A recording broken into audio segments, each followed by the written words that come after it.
Hello, Jamie from Exact. This is the testing video for your GS430 2005 right-hand drive manual brand new harness that we built for you.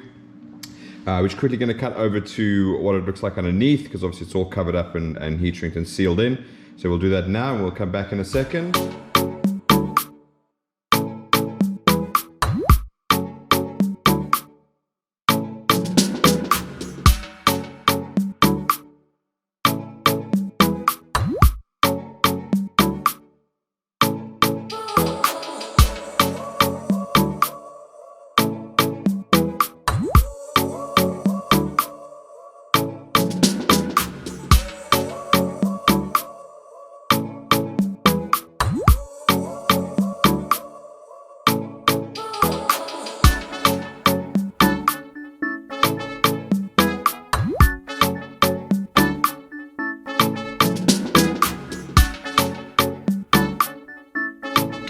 Okay, so that's what's underneath. So what we'll do is we'll start out with, we're going to be doing a whole bunch of testing, which I've got down here as well.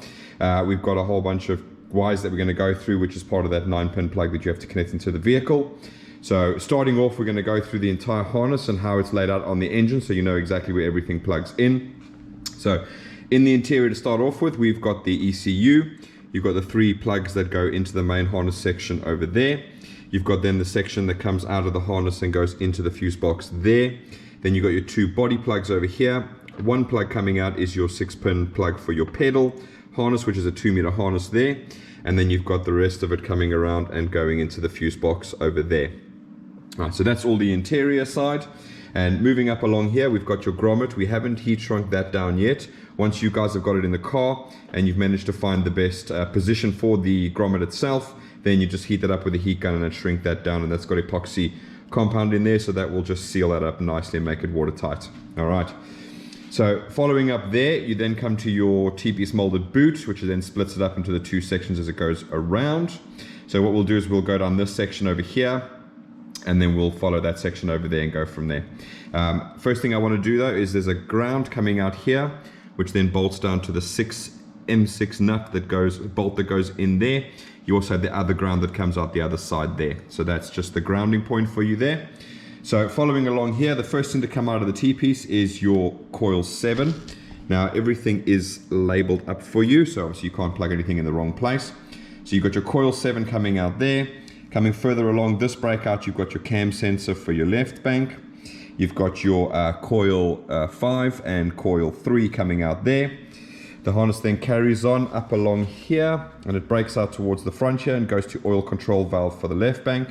It goes to your coil 1 over there and then splits off and goes onto your cam sensor at the front. Now the rest of the harness comes along here and you'll see there's 2 little holes there that has plastic clamps in there, so you can clamp the harness in there like that. Once you've got there, it splits off down here into 3 different sections. You're going to take the crank sensor down through there, and then it's going to end up over there. Now, we're using an LS430 engine, so we have this forward-facing oil filter housing. You have the rear-facing one with the GS430. So then this oil switch will just come out here, and then plug into the oil switch, which will be here.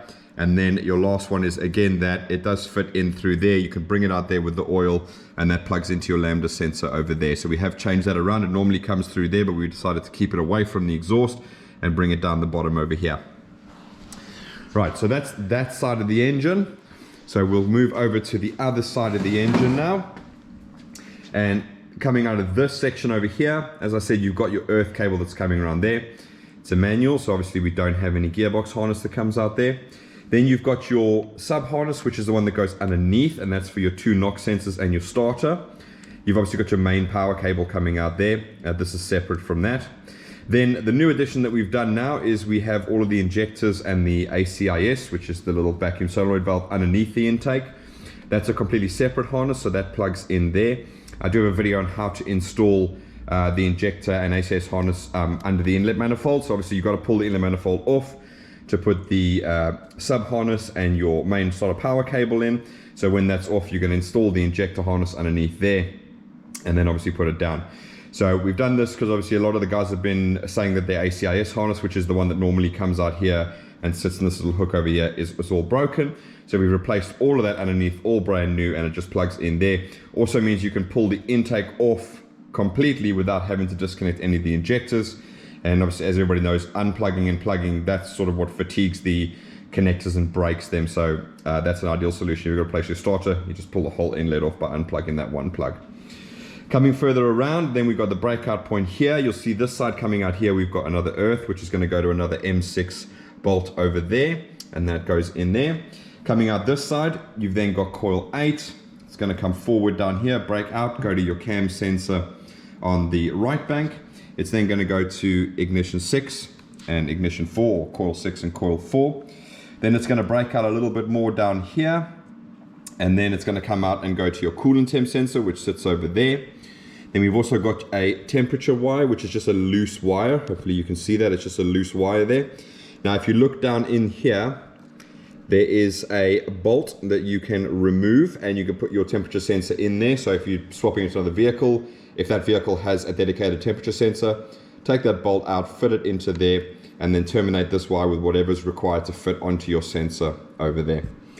All right, coming out here as well, you've got your coil 2 or ignition 2. Again, everything is labeled for you. And then you've got your oil control valve for this particular bank there. And then we've got your mass airflow sensor, which goes in over there. Okay. Another new piece that we've done here now is obviously the throttle harness is now on a separate harness. Now, the reason we've done that is because you can use either the 5-speed or the 6-speed throttle. Obviously, you've got the 5-speed throttle on your engine. If that ever was to break, you could only get your hands on a 6-speed throttle, which has the big 6-pin plug down the side here. Not a problem. Phone us up. We can just make you a little harness to do the 6-speed throttle, and then you can get that to replace your one there. Obviously, on the 5-speed, you've got your 2-pin plug over here, and coming around there, and we just tuck it away underneath, and that goes to your 4-pin TPS, which is on this side over here. All right. It does also mean that if you want to pull the intake off with the throttle attached, you can just undo this plug here, undo the 12-pin at the back, and then you can pull the whole intake off without having to disconnect any connectors on the actual inlet and throttle body itself. Coming down here, which is going to be like that, you can P-clamp it up over there on that little bolt hole if you want. And then we've got the third one, which is the alternator. So we've put the alternator on its own little separate harness, and that is because on the 5-speed 3UZs, you have this connector, which is like an oval shape, 3 pins attached to it. It's quite common in automotive of this era. Now, the later generations like the GS and the LS430, they had a 4-pin plug. They didn't use all 4 pins, they only used 3, but they had that, and some of the guys like it. I think they're 130 amp alternator. So again, if your alternator breaks, and because the 6-speed are a newer model and you find more of those at the scrapyard or whatever, again, just give us a shout and we can send out a different alternator harness to work with the 4-pin plug over there. And then coming down here, you've got your O2 sensor. So yeah, we're only running the 2 main O2 sensors, not the secondary ones. They have been remapped out as part of the ECU remap. Okay, so that's how the harness goes over there. So hopefully that's relatively straightforward and easy for you. So what we're going to do now is I'm just going to go through all of the wires that are in the plug here. It's very, very simple, but I'll go through it one by one. You will get the welcome pack with all of this detail for you, but we're just going to go through now, so in case you want to watch the video and not have to go through the whole rigmarole of watching, reading all the paperwork. So to start off with, nice and easy, a big red 14 gauge wire, that's your permanent 12 volt supply. Okay, not ignition, permanent 12 volt supply. The reason it's permanent is because the ECU has a memory, it stores all the codes, and if you connect the red wire to an ignition 12 volts, every time you turn off the key and kill the ignition, you're going to reset the ECU, and it's going to be a nightmare to trouble diagnose. All right, so that's your red one over there. Then we've got your black yellow, that's your starter signal, just a straightforward 12 volts. You can take it from the back of the key barrel. This is only triggering a relay, so again, nothing to worry about. It doesn't require a large amount of current, so be thin wire, no problem. Next one is going to be your yellow with your green. So this is the temp wire that I showed you on the actual engine. So that's where this comes out. So again, if you're going to fit your own sensor that works with your dash, then you can then attach this to your dash. So it brings it all inside the vehicle for you. All right, next up we've got gray, and that's this one over here. And that is your 12 volts for your fuel pump. Okay. In the case of the GS, obviously that used a fuel pump ECU rather than just a relay system. So what we've done is we've taken care of it with the fuel pump relay, and effectively what happens now is like the original system, the fuel pump will only run when you're cranking the vehicle. So it gets 12 volts when it's cranking, and then as long as you have oil pressure, the fuel pump will stay on. The second you lose oil pressure, that fuel pump will cut out. So we're using the oil pressure as a safety, and that'll cause the fuel pump relay to cut off. So if you have an accident, roll the car, lose oil pressure, fuel pump will cut out exactly like you would like it to on the normal ECU, like the Alice's and the SC's. Okay. After that, we've got yellow red. That's this one over here. That's your check engine light. So I've got it hooked up to my little dash here, so we can see the light coming up there to make sure that wire is connected correctly. So that's fine. Next up, we've got yellow, which is tacho signal or rev counts or a tachometer, however you want to say it. And again, we've got that going into our cluster here, so we're going to use that to make sure that we do get a rev counter signal coming through there. Next up, we've got black with a red tracer. That is your ignition feed. So that's what turns the system on and makes it live. So again, this is just triggering a relay, so it doesn't need to be a massively thick wire. Just take it from the back of your key barrel. Important information that I do put in here is obviously make sure you're not connecting it to an accessory feed, because obviously with an accessory feed from a key barrel, the second you go to crank it, it'll kill the power from accessory, which will effectively turn off the ECU and the engine won't start, as you can imagine. Okay. The next one is pink and blue. Now that is your alternator light. So in our case, I've got it attached here to an LED, just so we can test that that's working correctly as it should do. That gives off a ground signal. If you're taking that to a dash and the dash has an incandescent light bulb and doesn't have a built-in ability to have a diode to stop any backfeed, we do recommend either changing the bulb in your dash to LED or fitting a diode in the system. I have seen on some vehicles where the dash will basically backfeed into the regulator of the alternator and effectively keep it on and burn it out, and they last about 3 to 4 months. So if your alternator lasts about 3 to 4 months and stops working, that's probably the reason why. All right, and the last one is the yellow with the black, and that's your oil pressure light. So again, we've got it connected to an LED. You'll actually see it's on now. This is obviously a permanent 12 volt from the battery. The oil pressure switch is connected to the the block, and so that's why you see that is on. As soon as you put the ignition on, the other LED will come on for the alternator light, and when we start it up, they'll both go off to indicate that everything is working as it should do. Okay, so that is all the wires that you have to connect. Everything else is done. Your pedal is done. It's already activated with the plug over there. We'll do that as part of the testing as well. But again, all nice and straightforward. The other plug that you've got here, which is a 6-pin plug, we've only just put the OBD2 diagnostics in, so there's nothing to worry about there. You've just got to plug it in. It goes to your OBD2 plug, and then you can read all your live data from TechStream or where your own little sort of Bluetooth devices or whatever it is that you're going to use. Okay, right. So what are we going to test today? So we're going to start off with the dash lights. We're going to do the OBD2 functionality. So we're going to make sure that the machine reads it and it's plugged into the OBD2 there. We're going to check if the fuel pump works. And that's easy enough because we're going to start the vehicle, and if the fuel pump didn't work, it wouldn't start. Going on to where the engine's running. I should have moved that down, but anyway, starter. So again, nice and simple. We're going to touch the black and yellow wire to 12 volts over there. Engine starts. We know everything is fine. We're going to do the ACIS. So when I start the vehicle, I'm going to hold the camera here, and you're going to see this valve is going to then shoot closed. That's to make sure that that is working. What I would advise you do is when you're installing the injector harness, take the little valve that's underneath there and basically supply 12 volts or a ground. As far as I remember, they are polarity sensitive. So if you need help, just give us a shout, and then I'll tell you which one to put 12 volts and which one to put the ground on, and just make sure it clicks before you put everything back together. Nothing worse than putting it all back together, starting it up, find the valve is not working, and then obviously having to pull the whole thing off again in order to get to that and change it over. All right, drive-by wire, nice and simple. We're just literally going to rev the engine and make sure the pedal is working as it should. We're going to test the VVT-i solenoids. So those are these little things over here. So these are oil-controlled solenoids. What the TechStream is going to do is it's going to fully retard the timing, so it's going to make the engine sound like a really lumpy cam. We'll do both banks, so you'll hear that change in note of the engine, so that's fine. Tach signal, so we'll just come over here and make sure that obviously the tach signal is coming through and we've got RPM on the gauge. Then what I'm going to do is I'm going to go around, and I've kept the injectors a little bit loose. So we're just going to pull each injector off one by one, and you should be able to hear the engine note change as it's misfiring for each one. So we're making sure that every injector is firing as it should. And obviously that falls in with the coils, because if the coils are not working, obviously then I can't unplug the coils while we're testing, because on a 3UZ, if you unplug the coil and it picks up a misfire, it'll actually kill the injector. So I have to like basically turn the engine off and on 8 individual times to do that. So usually what I do is just pull the injectors off, and if I can hear it misfiring, we know that they're both working essentially. All right. Then we're going to go and we make sure we've got no code. So obviously when I start her up, the check engine light will be on with the ignition on. The check engine light will go off when it's running. So that's absolutely fine, and we know that's all working, and we know we've, with the remap, we've removed all the gearbox codes and the usual increased RPM, increased power, better throttle response, etc, etc.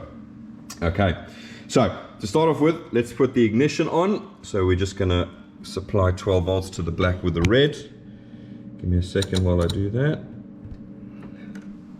Right, so we put ignition on. So what we're looking for is, there's your check engine light. So if I didn't mention it, the LED in your fuse box is your check engine light. Okay, so that's come on there. We've got both LEDs on, so that's alternating oil, so we know that's working. We've got the check engine light on there, so we know the signal coming through there is absolutely fine.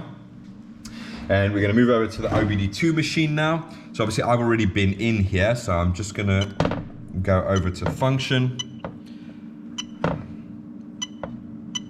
system select, and you can see that it's picking up GS430 3UZ. Okay, and going into the actual engine data,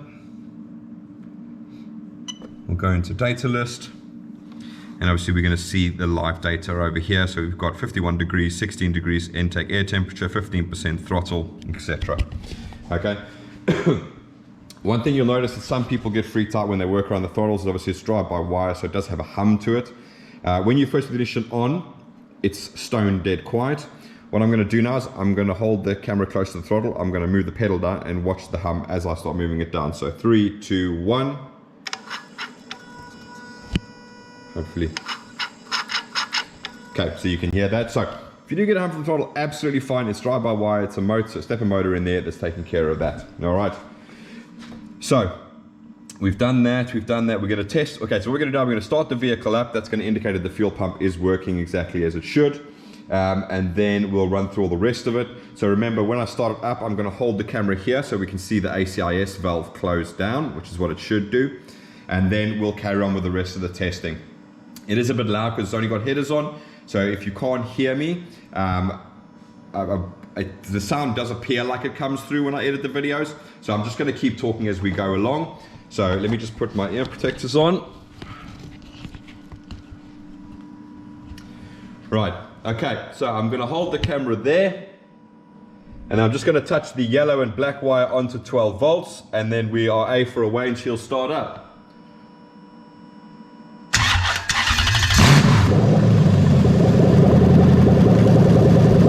Okay, so there you saw the ACIS was working. Just going to test the drive-by-wire now. Okay. We're going to do the VVT-i solenoids now. So we're going to go into active test.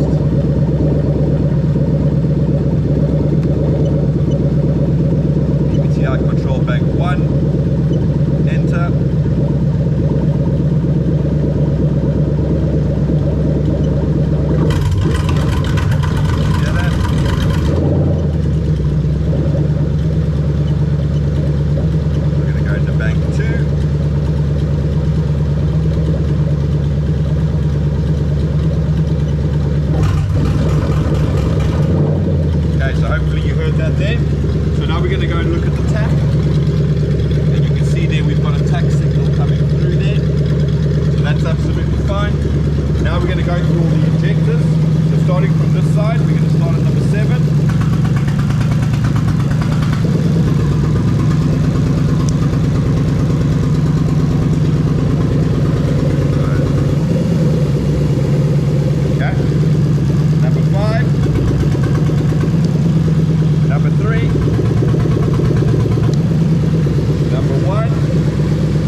This side, we've got number 2,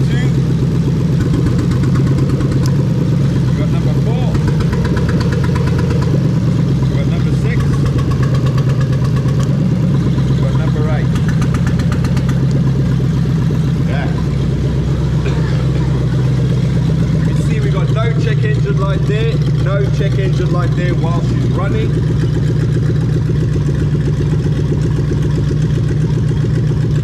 And 0 codes on there. Okay? So, I'm just going to point to that quickly. I'll explain in a second exactly what it's going to do, but I want you to take a look over there. I'm going to disconnect the fuel pump now.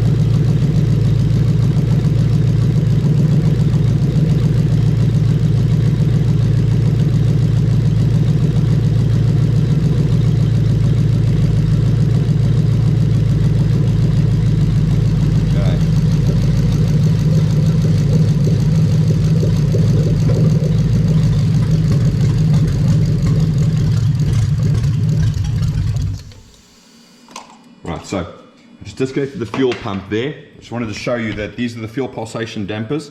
That little screw inside there just raises up when you have fuel pressure. These are not regulators, they're just pulsation dampers. So if you're running into initial problems and you don't know what's happening, check here. If these screws are completely down, you've got no fuel pressure. Good place to start looking. And then obviously the other side, you've got exactly the same over there, all right? You can also tell if you've got like a blocked return, because obviously these are a deadhead system. But effectively what you can do is you can use like, well in my case this is like a BW Polo filter. It's got a built-in 4-bar regulator, so you can see it's regulating back. You can also tell, you should be able to push these screws down a little bit with your thumb. If they've got a completely rock hard, obviously you've got like loads of fuel pressure, probably return is blocked. It's also going to run like crap basically from there. Okay, so just again, we've got 0 codes there, no check engine light when she's running, gearbox is not connected, so as you can see everything is mapped out. The light should only come on when you've got a genuine issue. We've obviously mapped out the secondary lambdas as well, so that's the one behind the cat, so you're only using the primary one, so that is all taken care of. Alright, so all done, I'm happy with it. Please remember to watch the videos on like how to install the injector harness underneath, etc. We did a detailed video, so that'll help you out there. But that's it, and we'll get this all boxed up and over to you so you can get your vehicle finished. And for anybody else, if you've got any questions, feel free to put a comment down, message us on our Facebook profile, Phoenix Engine Management, and we'll try and get back to you as quickly as we can. All right, but thanks for watching guys, and we'll see you later. Bye bye.